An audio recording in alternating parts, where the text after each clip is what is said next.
Este es el día 223. Estamos leyendo toda la Biblia en 365 días. Unámonos como pueblo creyente, unámonos como asamblea de Dios y pidamos juntos la gracia del Espíritu Santo. Queremos comprender esta palabra en el sentido de vida que Dios ha querido que tenga para nosotros. Hoy leeremos textos del libro de Esther, del libro del Eclesiastés y del Evangelio de San Lucas. En el nombre del Padre, del Hijo y del Espíritu Santo. Amén.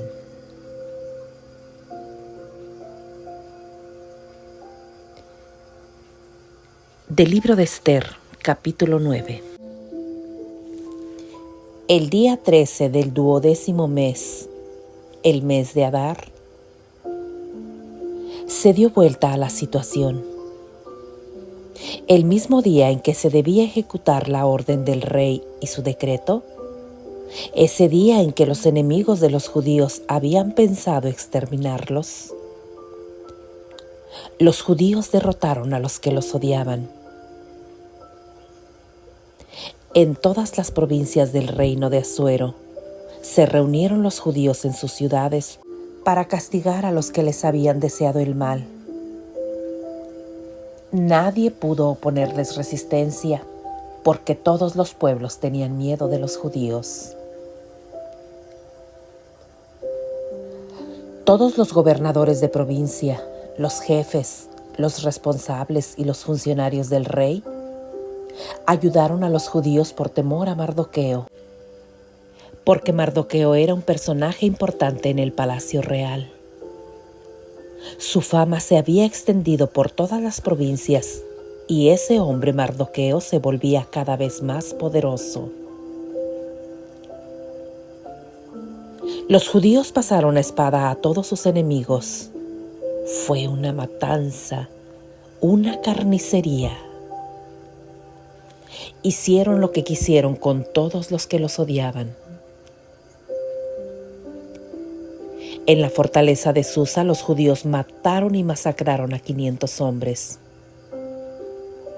Parsandata, Dalfón, Aspata, Porata, Adalia, Aridata, Parmasta, Arisai, Aridai y Yesada, los 10 hijos de Amán, hijo de Amdata, el enemigo de los judíos, fueron asesinados. Sin embargo, los judíos no se dedicaron al pillaje. Ese día supo el rey el número de los que habían sido muertos en la fortaleza de Susa. El rey dijo entonces a la reina Esther: si únicamente en la fortaleza de Susa los judíos han dado muerte y masacrado a 500 hombres y a los hijos de Amán, ¿qué no habrán hecho en las demás provincias? Pero dime lo que quieras, pues se te concederá. ¿Tienes alguna solicitud? Lo que pidas se hará. Esther le dijo: si el rey lo quiere, permítales a los judíos de Susa proseguir mañana con lo que han hecho hoy día, tal como lo ha decretado el rey, y que cuelguen de la horca a los 10 hijos de Amán. El rey decidió que se hiciera así. Se publicó en Susa un decreto y colgaron a los 10 hijos de Amán. Los judíos de Susa se juntaron el día 14 del mes de Adar y mataron en Susa a 300 hombres más, pero no se apoderaron de sus bienes. Los demás judíos que estaban en las provincias del reino se reunieron también para defender sus vidas. Hicieron lo necesario para no tener problemas con los que los odiaban y mataron a 75,000 enemigos, pero no se apoderaron de sus bienes. Todo eso lo hicieron el día 13 del mes de Adar y dedicaron el día 14 a un día de descanso, de banquetes y de fiesta. Los judíos que vivían en Susa se reunieron los días 13 y 14 del mes y dedicaron el día 15 del mes a un día de descanso, de banquetes y de fiesta. A eso se debe que los judíos que viven en el campo o en las ciudades no fortificadas dediquen el día 14 del mes de Adar a un día de esparcimiento, de banquetes y de fiesta. Cada cual envía regalos a su vecino para esta ocasión. Mardoqueo puso todo por escrito y despachó cartas a todos los judíos de las diferentes provincias de Asuero, tanto a los que estaban más cerca como a los que estaban más lejos. Les ordenaba que celebraran cada año los días 14 y 15 del mes de Adar, porque en esos días los judíos se habían liberado por fin de sus enemigos. En ese mes las lágrimas habían dejado el lugar a la alegría y el pesar a la fiesta. En esos días debían organizar banquetes y entretenimientos, mandarse regalos unos a otros y hacer ofrendas para los pobres. Los judíos transformaron en costumbre lo que habían hecho esos días, tal como Mardoqueo se lo había ordenado. Amán, hijo de Amdata, de la raza de Agag, el enemigo de los judíos, había tramado un plan para exterminarlos. Había tirado el pur, es decir, el sorteo, para destruirlos y aplastarlos. Pero cuando el rey lo supo, ordenó mediante un decreto que recayera sobre la cabeza del culpable su malvado proyecto contra los judíos y que lo colgaran de la horca junto con sus hijos. Debido a la palabra pur, esos días son llamados los Purim, como consecuencia de la carta del rey, de lo que habían visto y de lo que les había sucedido. Los judíos establecieron esta regla para ellos, para sus descendientes y para todos los que se les juntaran, que celebrarían cada año para la fecha indicada, sin faltar nunca, esos 2 días, según la norma prescrita.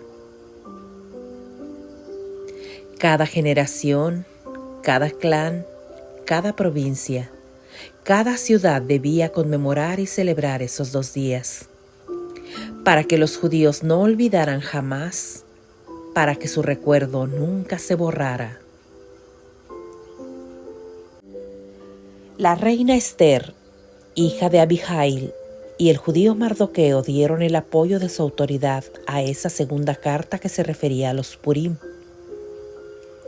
Se despacharon cartas a todos los judíos de las 127 provincias del reino Asuero con palabras de paz y de amistad para instituir esos días del Purim, para recordarles la fecha determinada por Mardoqueo el judío y la reina Esther y las normas establecidas por ellos y sus descendientes, como también todo lo relacionado con los ayunos y las lamentaciones. El decreto de Esther que estableció la institución de los Purim fue anotado en su libro. Capítulo 10. El rey Asuero estableció un impuesto en los países continentales y en las islas del mar. Todo lo que hizo durante su reinado, su valentía, los detalles concernientes a los honores otorgados por el rey a Mardoqueo, ¿no se encuentra por escrito en el libro de las crónicas de los reyes de Media y de Persia? Mardoqueo, el judío, era el segundo del reino después de Asuero. Era respetado por los judíos, amado por la multitud de sus hermanos, porque buscaba el bien de su pueblo y la paz de toda su raza. Mardoqueo dijo: todo esto ha venido de Dios. Cuando me acuerdo del sueño que tuve al respecto, no hay un solo detalle que no se haya cumplido, ni el pequeño manantial que se transforma en un río, ni la luz, ni el sol, ni el caudal desbordante. El río es Ester, con la que el rey se casó y a quien hizo la reina. Los dos dragones éramos Amán y yo, las naciones que se confabularon para borrar el nombre de los judíos. Mi pueblo son los hijos de Israel que clamaron a Dios y fueron librados. El Señor ha salvado a su pueblo. El Señor nos ha librado de todas esas desgracias, realizando grandes milagros y grandes prodigios, como nunca antes lo había hecho entre los paganos. Es evidente que Dios sorteó dos destinos, uno para el pueblo de Dios y otro para todas las naciones paganas. La hora, el momento y el día de juicio son dos destinos que están presentes ante Dios y presentes en medio de las naciones. Dios se acordó de su pueblo y les hizo justicia a los suyos. Por eso, de generación en generación y por siempre, el pueblo de Israel pasará esos 2 días, el 14 y el 15 del mes de Adar, en asambleas jubilosas y en esparcimiento ante Dios.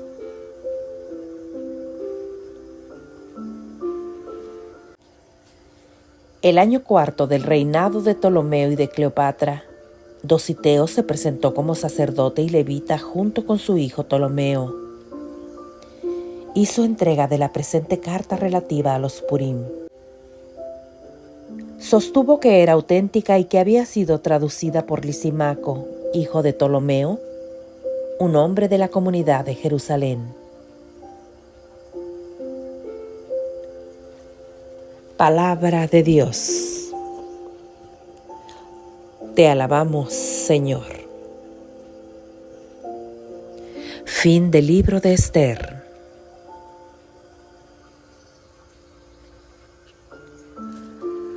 Del libro del Eclesiastés, capítulo 7. Sentencias de sabiduría. Una buena reputación vale más que un buen perfume. El día de la muerte pasa pues antes que el del nacimiento. Anda a la casa que está de duelo más que a la casa que está de fiesta. Verás el fin de todo hombre, y al que vive le da para pensar. Más vale el pesar que la risa. La tristeza en el rostro promete un mejor corazón. La casa en duelo da para pensar a los sabios. Los tontos no piensan más que en la casa alegre. Más vale escuchar la reprensión de un sabio que la canción de los tontos. La risa del tonto es como el crepitar de zarzas que arden bajo la marmita.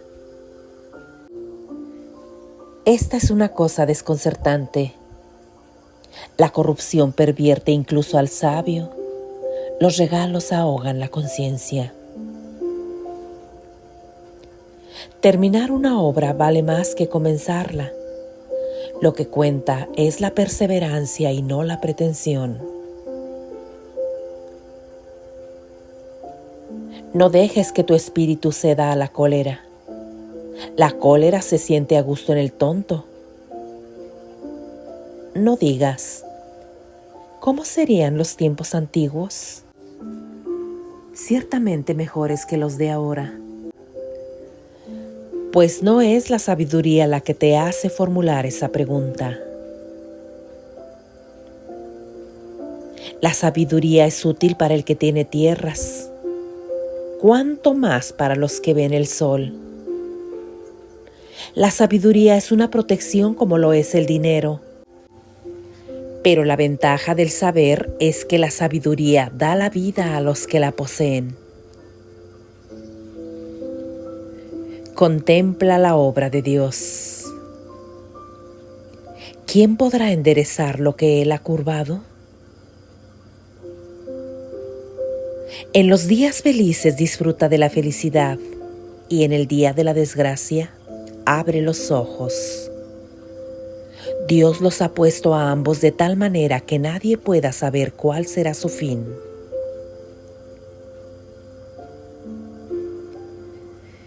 He visto de todo en esta vida tan decepcionante. Hay justos que perecen a pesar de su justicia y malos que prolongan sus días a pesar de su maldad. No seas justo en exceso, ni te hagas el más sabio de lo necesario. Podrías demolerte. No seas malvado en demasía ni te comportes como un insensato. Podrías morir antes de tiempo. Es bueno tomar un partido sin descartar la posibilidad del otro.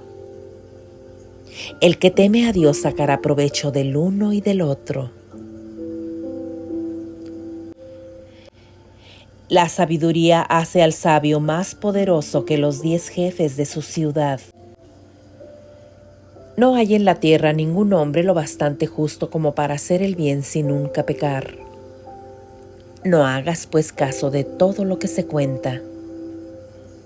Así oirás a tu servidor hablar mal de ti. Tú mismo lo sabes muy bien. Has hablado con frecuencia mal delante de los otros.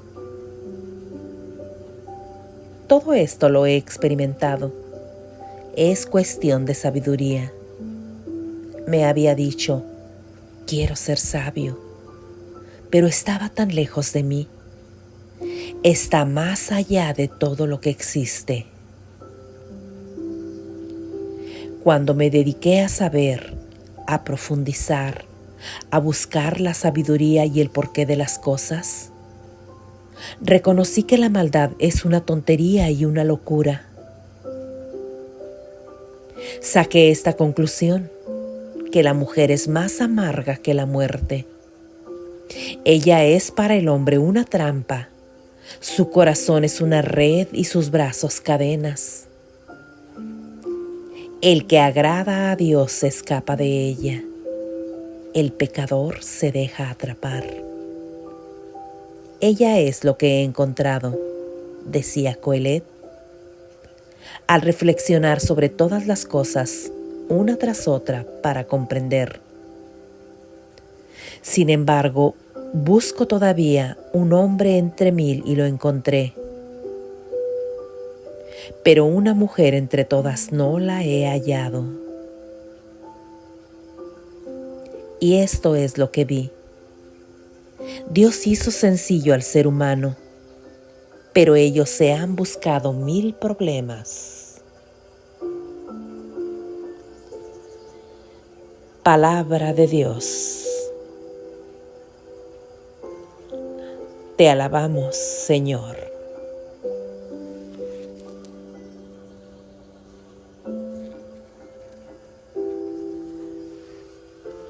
Del Evangelio de San Lucas, capítulo 5, versículos del 1 al 26. La pesca milagrosa. Cierto día la gente se agolpaba a su alrededor para escuchar la palabra de Dios, y él estaba de pie a la orilla del Genesaret. En eso vio 2 barcas amarradas al borde del lago. Los pescadores habían bajado y lavaban las redes. Subió a una de las barcas, que era la de Simón, y le pidió que se alejara un poco de la orilla. Luego se sentó y empezó a enseñar a la multitud desde la barca. Cuando terminó de hablar, dijo a Simón: «Lleva la barca mar adentro y echen las redes para pescar». Simón respondió: «Maestro, Por más que lo hicimos durante toda la noche, no pescamos nada. Pero si tú lo dices, echaré las redes. Así lo hicieron y pescaron tal cantidad de peces que las redes casi se rompían. Entonces hicieron señas a sus asociados que estaban en la otra barca para que viniera a ayudarles. Vinieron y llenaron tanto las dos barcas que por poco se hundían. Al ver esto, Simón Pedro se arrodilló ante Jesús diciendo: Señor, apártate de mí que soy un hombre pecador. Pues tanto él como sus ayudantes se habían quedado sin palabras por la pesca que acababan de hacer. Lo mismo les pasaba a Santiago y a Juan, hijos de Zebedeo, compañeros de Simón. Jesús dijo a Simón: No temas, en adelante serás pescador de hombres. Enseguida llevaron sus barcas a tierra, lo dejaron todo y siguieron a Jesús. El leproso sanado. Estando Jesús en uno de esos pueblos, se presentó un hombre cubierto de lepra. Apenas vio a Jesús, se postró con la cara en tierra y le suplicó: Señor, si tú quieres, puedes limpiarme. Jesús extendió la mano y lo tocó, diciendo: Lo quiero, queda limpio. Y al instante le desapareció la lepra. Jesús le dio aviso que no lo dijera a nadie. Vete, le dijo, preséntate al sacerdote y haz la ofrenda por tu purificación como ordenó Moisés, pues tienes que hacerles tu declaración. La fama de Jesús crecía más y más, a tal punto que multitudes acudían para oírle y ser curados de sus enfermedades. Pero él buscaba siempre los lugares solitarios donde orar. El paralítico. Un día Jesús estaba enseñando, y había allí entre los asistentes unos fariseos y maestros de la ley que habían venido de todas partes de Galilea, de Judea e incluso de Jerusalén. El poder del Señor se manifestaba ante ellos, realizando curaciones. En ese momento llegaron unos hombres que traían a un paralítico en su camilla. Querían entrar en la casa para colocar el enfermo delante de Jesús, pero no lograron abrirse camino a través de aquel gentío. Entonces subieron al tejado, quitaron las tejas y bajaron al enfermo en su camilla, poniéndolo en medio de la gente delante de Jesús. Viendo Jesús la fe de estos hombres, dijo al paralítico: Amigo, tus pecados quedan perdonados. De inmediato los maestros de la ley y los fariseos empezaron a pensar: ¿cómo puede blasfemar de este modo? ¿Quién puede perdonar los pecados fuera de Dios? Jesús leyó sus pensamientos y les dijo: ¿por qué piensan ustedes así? ¿Qué es más fácil decir: tus pecados te quedan perdonados, o decir: levántate y anda? Sepan pues que el Hijo del Hombre tiene poder en la tierra para perdonar los pecados. Entonces dijo al paralítico: yo te lo ordeno, levántate, toma tu camilla y vete a tu casa. Y al instante el hombre se levantó a la vista de todos. Tomó la camilla en que estaba tendido y se fue a su casa dando gloria a Dios. Todos quedaron atónitos y alababan a Dios diciendo: Hoy hemos visto cosas increíbles. Pues todos estaban sobrecogidos de un santo temor. Palabra de Dios. Te alabamos, Señor.